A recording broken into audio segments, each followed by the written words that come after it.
Колорадо мужийн Монгол сургуулийн 20 жилийн ойг угтах аяны хүрээнд зохион байгуулж буй ажлуудын нэг нь сургуулийнхаа анги хөтөлбөрөө зурвалаар та бүхэнд хүргэж байгаа билээ.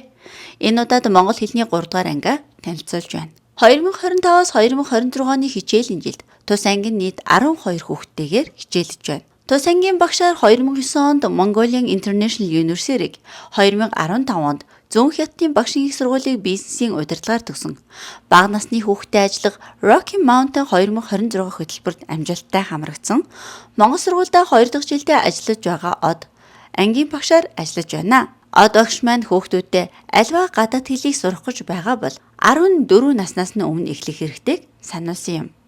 2 дахь жилдээ Монгол сургуульд ажиллаж байна. Тэгээд манай хүүхдүүд болохоор ер нь 10-аас 11 настай хүүхдүүд байдаг. Тэгэхээр одоо илүү том болцсон. Гэхдээ яг өсвөр насны өмнөх үе маш игзэгтэй үедээ явж байгаа. За тэгээд ямар ч хэлийг сурыг гэх юм бол 14 наснаасаа ямар нэгэн хэлийг сурж эхлэх юм бол ямар ч аялгагүй сурдаг байгаа. Тэгэхээр хүүхдүүдтэй ямар нэгэн нэмэлтээр хэл сургая гэж бодож байвал 14 наснаас өмнө буюу одоо 3 дахь хэлийг нь сургаарай гэж зөвлөхөөр байна. Хэрвээ 14 наснаас хойш ямар ч хэл сурж эхлэх юм бол аялгатай, насан туршдаа аялгатай байна.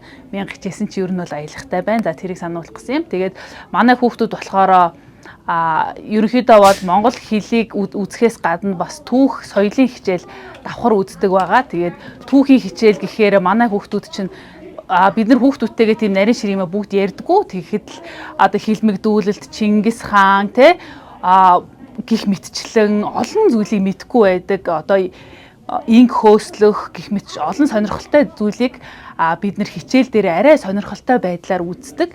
Тэгээд монголоо гэсэн тийм бахархалтай, түүхийн талаар мэдлэгтэй, тэгээд гол нь бас өөртөө адилхан олон найзуудтайгаа тоглоод хөгжилтэй өдрийг өнгөрөөдөг байгаа. Яагаад гэвэл энэ насан дээр бас учир зүгүүд номоор бол шахаад байх бас боломжгүй. Яг том юм шиг, яг том жижиг хоёрын дундах их игзэгтэй үе болохоор ер нь л их торгон мэдрэмж шаардсан анги байдаг да. Монгол хэлний 3 дугаар ангийн хичээлийн нэг өдөр маш завгүй өнгөрнө.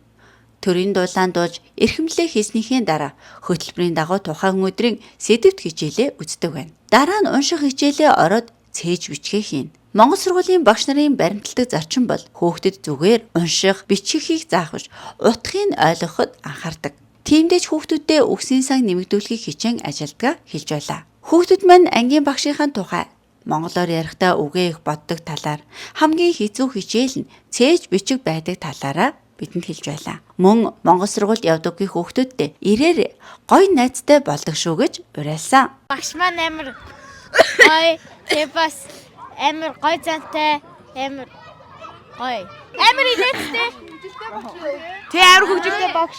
Чээж бичих. Монгол сургуульд явах бол найзтай болно. Бид энэ удаад монгол хэлний 3 дугаар ангиа танилцууллаа. Дараагийн дугаараар залуучуудын хөгжлийн хөтөлбөрөөр танилцуулах болно.